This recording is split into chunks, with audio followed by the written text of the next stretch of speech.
telinganya jangan dibagi dua ya, jangan diberi kesempatan untuk masuk suara-suara yang sebelah timur. Assalamualaikum warahmatullahi wabarakatuh. Bismillahirrahmanirrahim. Alhamdulillahilladzi amara bid-da'wah. Asyhadu an la ilaha illallah wahdahu la syarika lah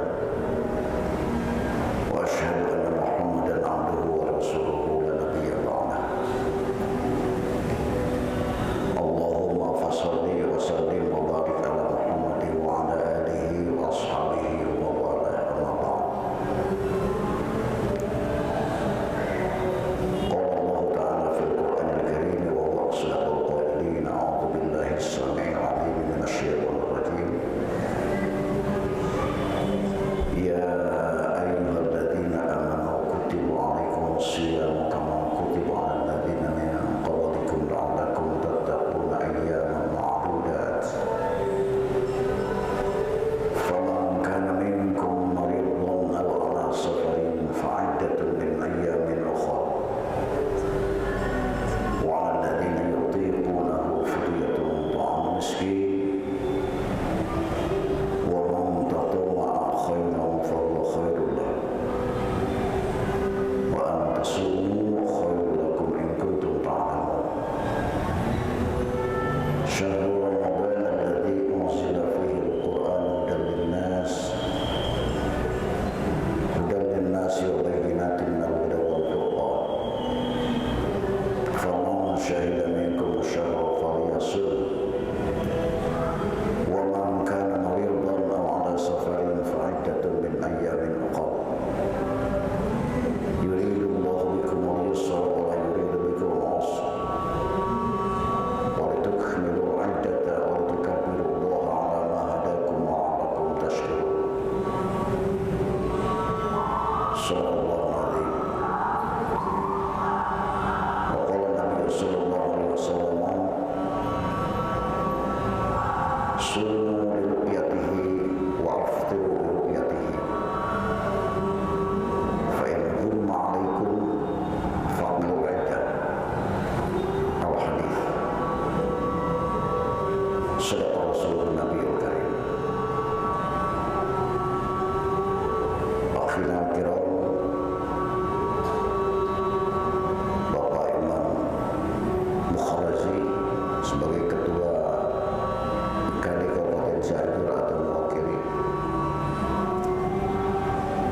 para asatid, para asatidah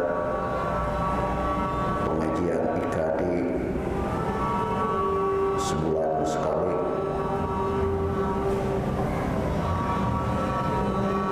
Akhwat minas salimah yang saya hormati dan saya banggakan. Saya selalu berbahagia ketika sering diundang ke pengajian yang ternyata hampir di setiap pengajian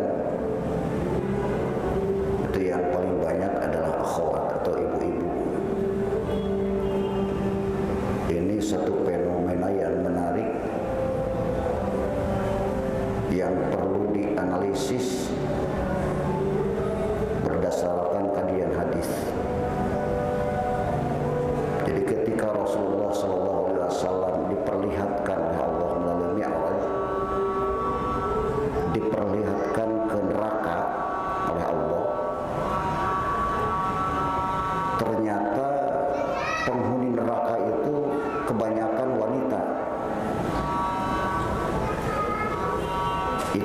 saat Rasulullah Mi'raj. Oleh karena itu, kenapa saya katakan ini perlu kajian? Apakah hadisnya yang salah atau fenomena umatnya yang salah? Ini kalau mengukur atau dikalkulasi secara hadis, ini kayaknya hadis itu tidak begitu tepat, karena buktinya ahli pengajian itu kebanyakan kaum wanita.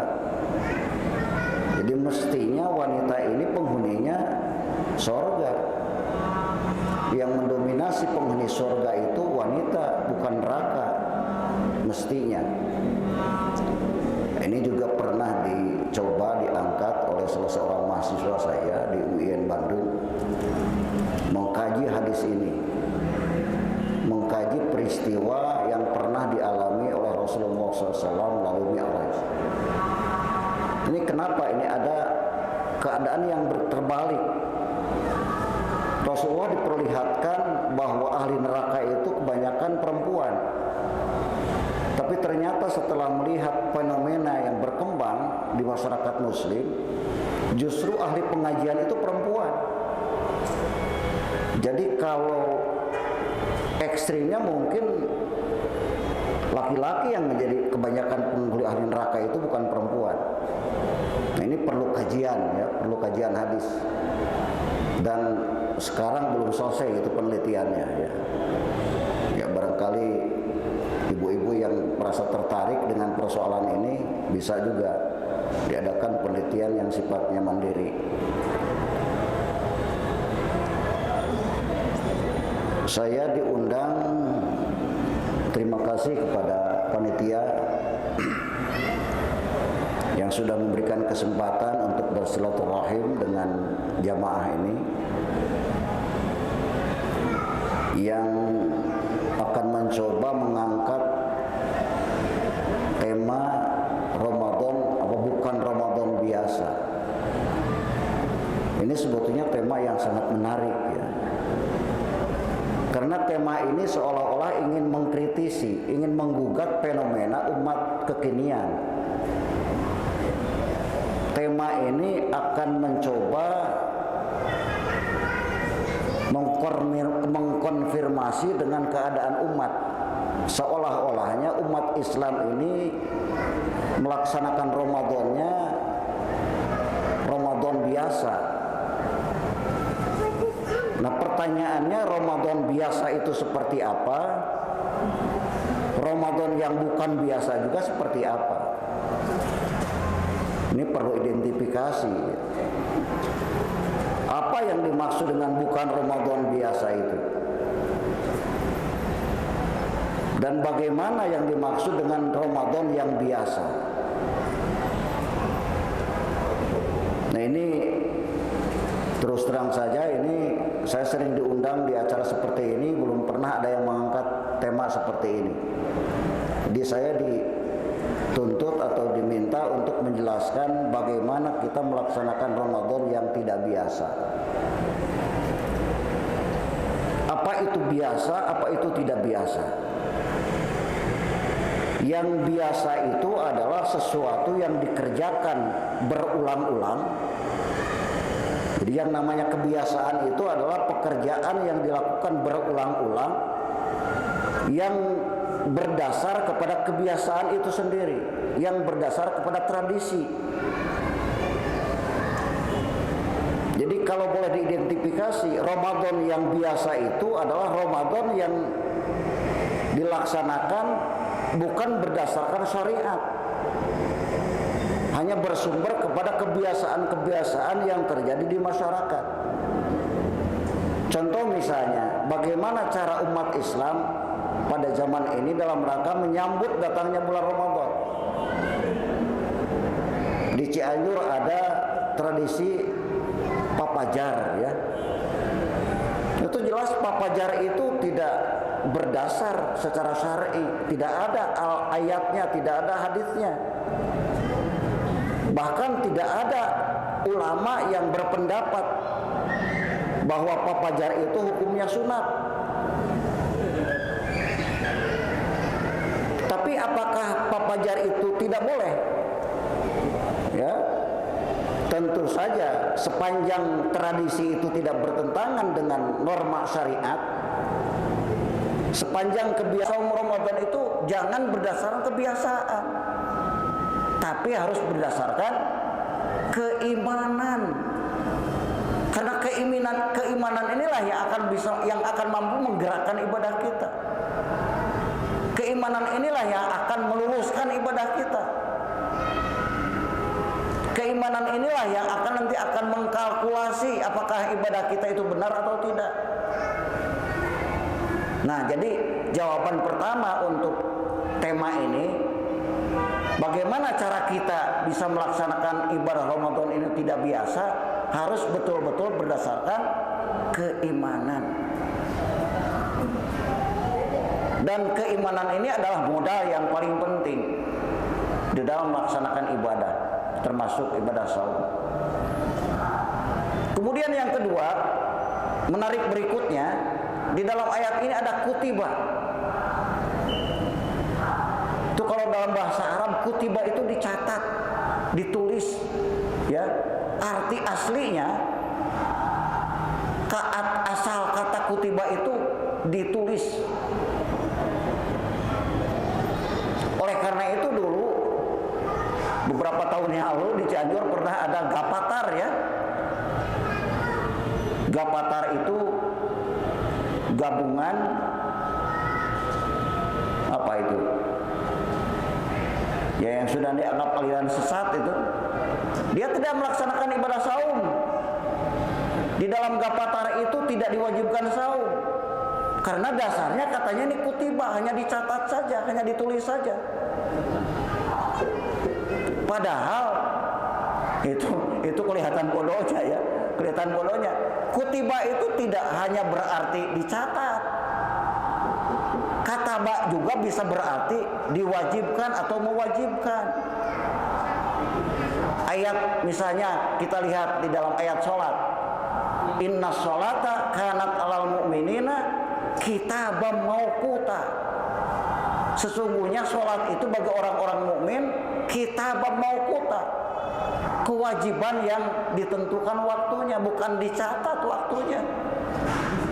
Jadi kalau kita memahami Al-Quran sepotong-sepotong, ya tidak tuntas, seperti itu akhirnya, ya, akan punya pemahaman yang salah, sesat dan menyesatkan.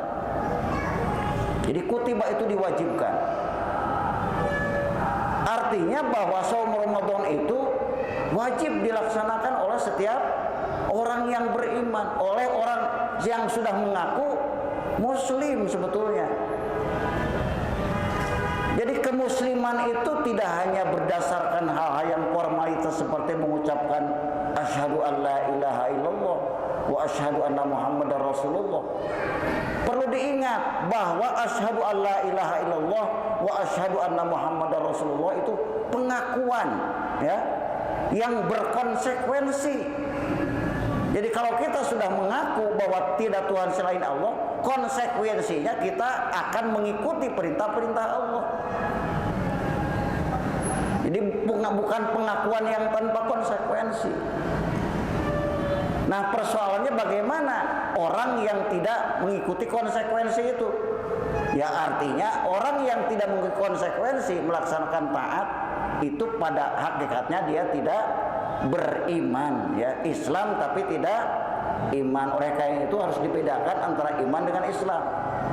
Setiap iman pasti Islam, tapi setiap Islam tidak mesti iman. Buktinya banyak orang yang tidak sholat, Islam nama, tapi itu bukan iman.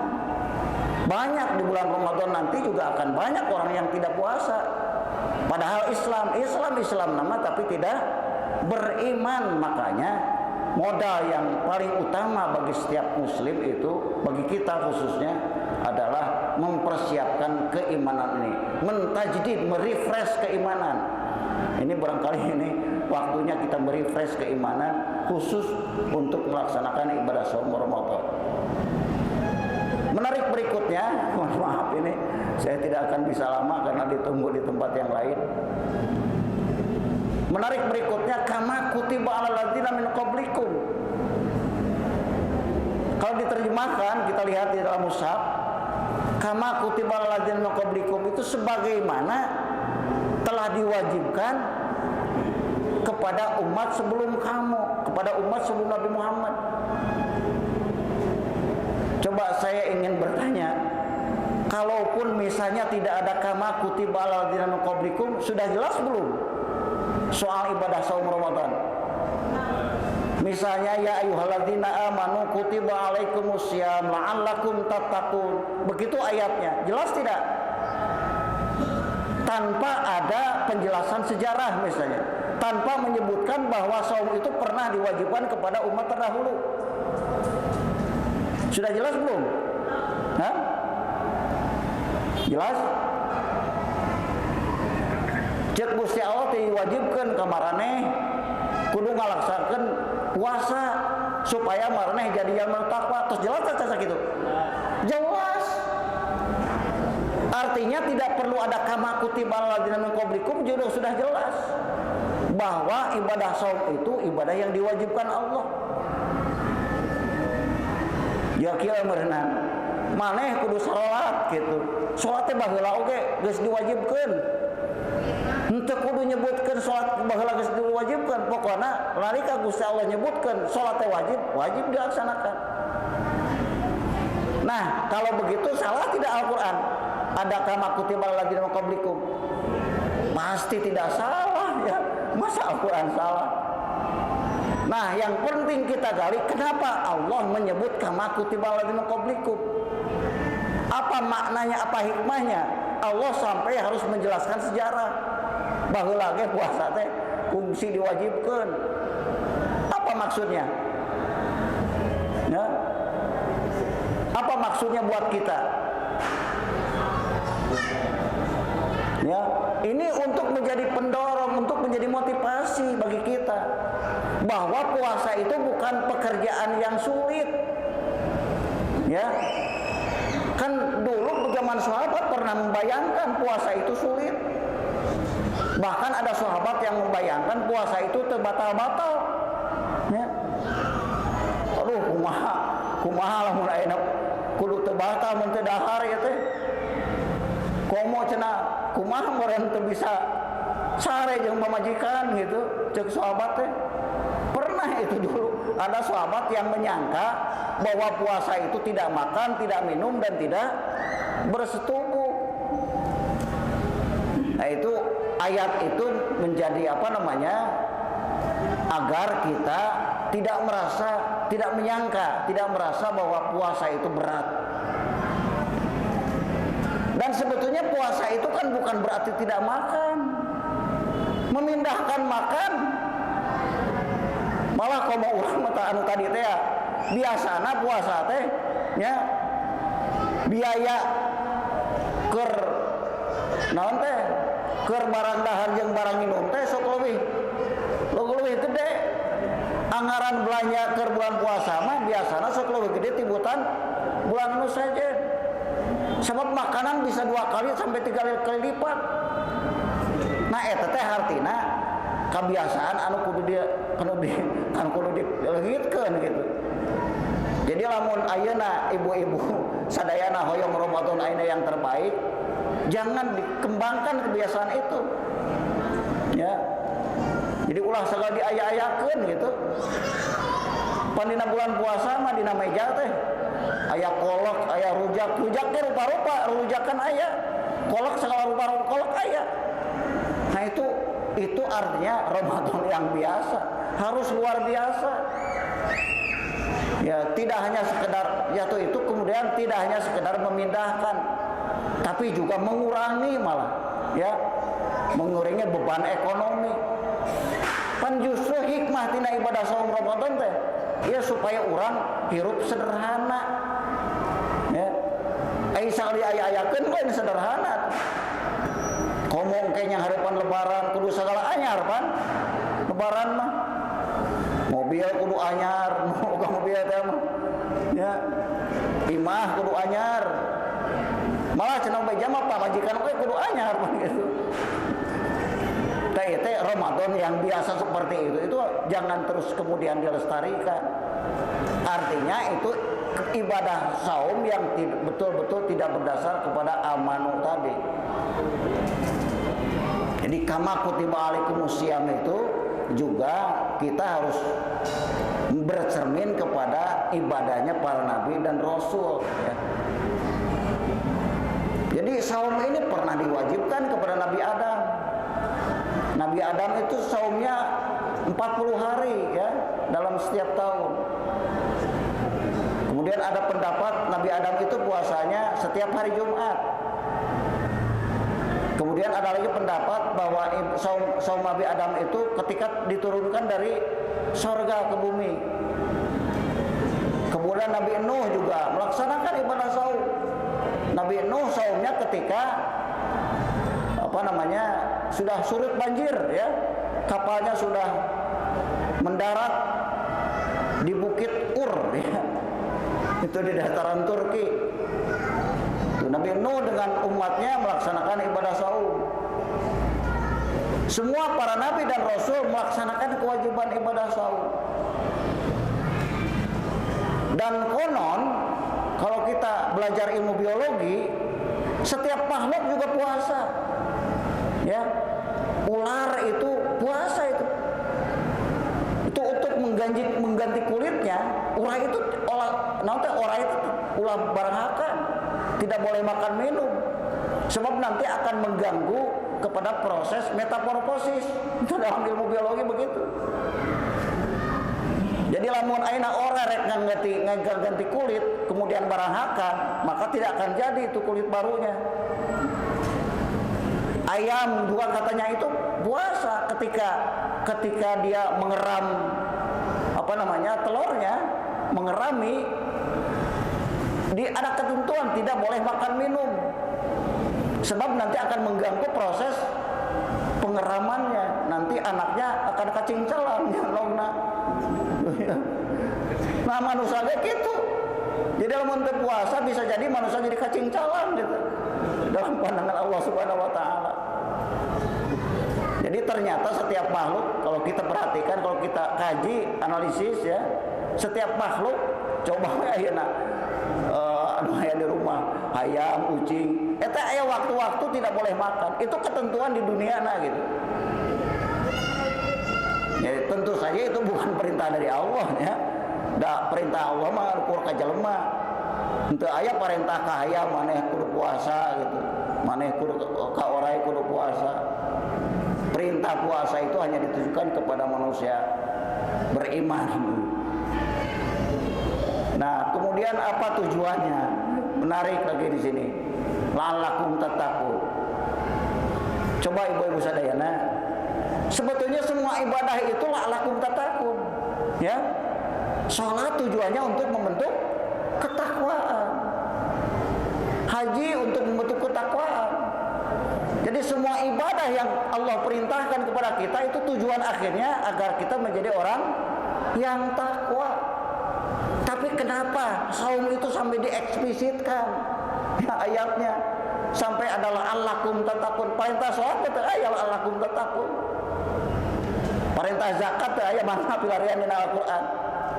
Tungtungna tina ayat-ayat haji misalnya ayat-ayat salat teu aya anu tungtungna allakum tattaqun. Nah, yang menarik terus terang saja ya. Al-Qur'an itu kalau kita pelajari, kalau kita kaji menarik semuanya. Bahkan menarik dari berbagai macam disiplin ilmu. Dari ilmu matematika. Saya beberapa minggu yang lalu itu meneliti tentang jumlah surah. Coba Bu diperhatikan jumlah surah di Al-Qur'an dimulai dari yang banyak-banyak kemudian sampai mengerucut kepada yang pendek-pendek ya. Al-Baqarah 286. Kemudian Ali Imran 100 ya, 200. An-Nisa juga 200. Ya. Tapi kadituna bagi letik. Kadituna teh komo kana juz amma bagi paranok. Itu saya teliti bersama-sama dengan orang yang ahli matematik. Itu setelah setelah diutak-atik berdasarkan matematik dan ilmu grafis, itu ternyata setelah digambarkan itu menggambarkan kalimat Allah itu. Allahu Akbar. Menggambarkan kalimat Allah itu, jumlah surah itu. Dari yang paling banyak sampai kemudian yang paling kecil. Lamun digambarkan mah jadi ngabentuk kalimat Allah itu.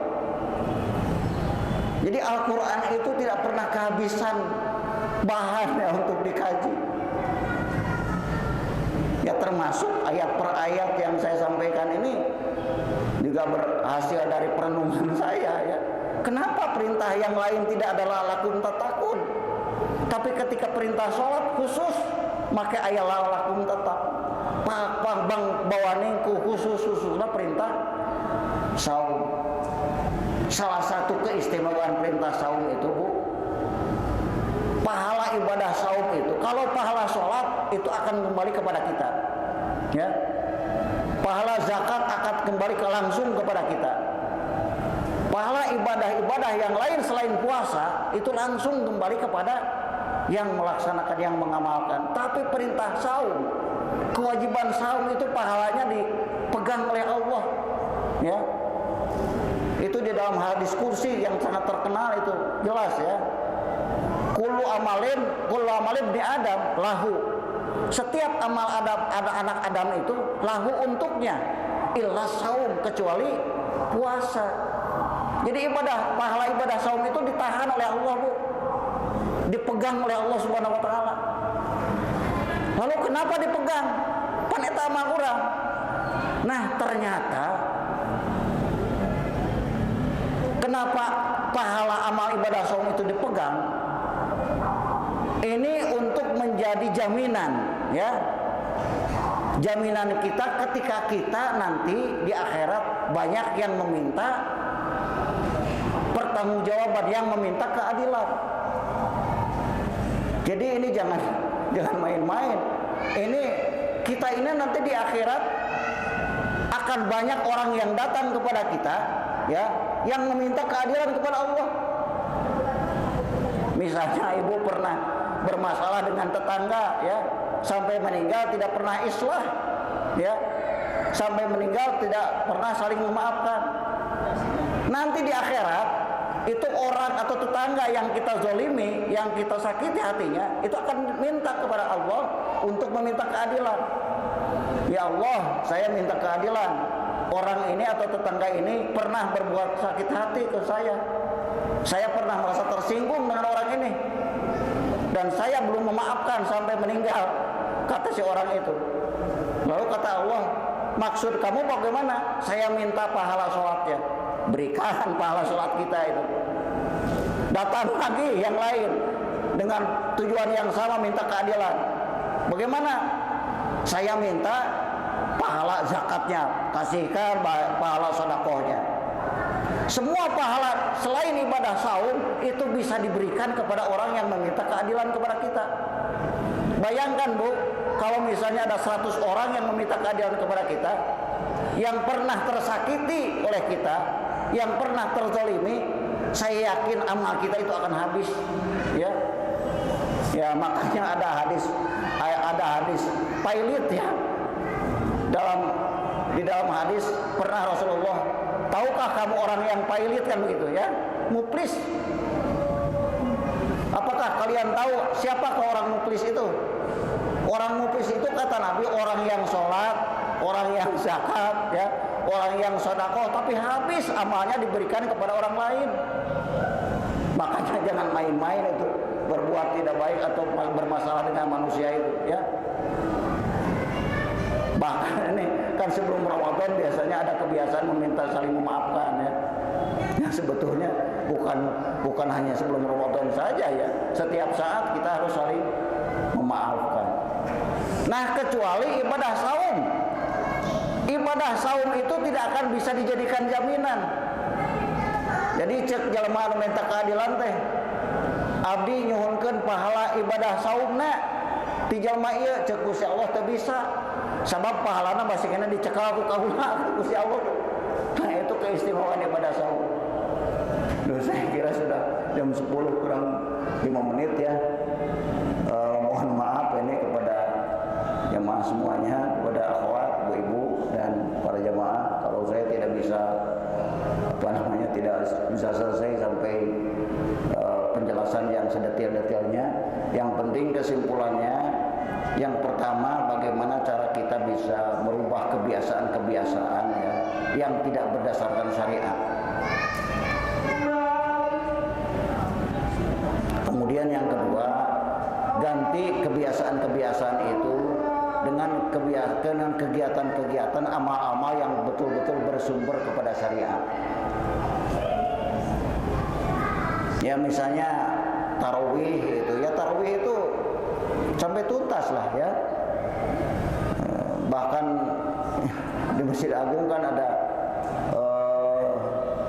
sholat one night one juz ya. Satu malam satu juz itu dalam rangka membiasakan ibadah, dalam rangka membiasakan apa kebiasaan orang mah tarawih teh anu gancang lain, anu gancang anu pondok sampai alhaqumut kulhu kan itunya. Nah, cobain apa diganti atuh ayat nanti minggu pertama Al-Baqarah, paling tidak atau minggu pertama Al-Baqarah, minggu kedua Ali Imran lah gitu ya. Nah kalau kita ingin bukan Ramadan biasa ya upama yang biasa di mah itu supaya menjadi Ramadan yang terbaik kan itu, supaya menjadi Ramadan yang luar biasa. Sekian yang bisa disampaikan, mohon maaf atas segala kekurangan ya. Mohon maaf juga kepada panitia yang mungkin saya tidak maksimal ini. Mohon doa kepada semuanya.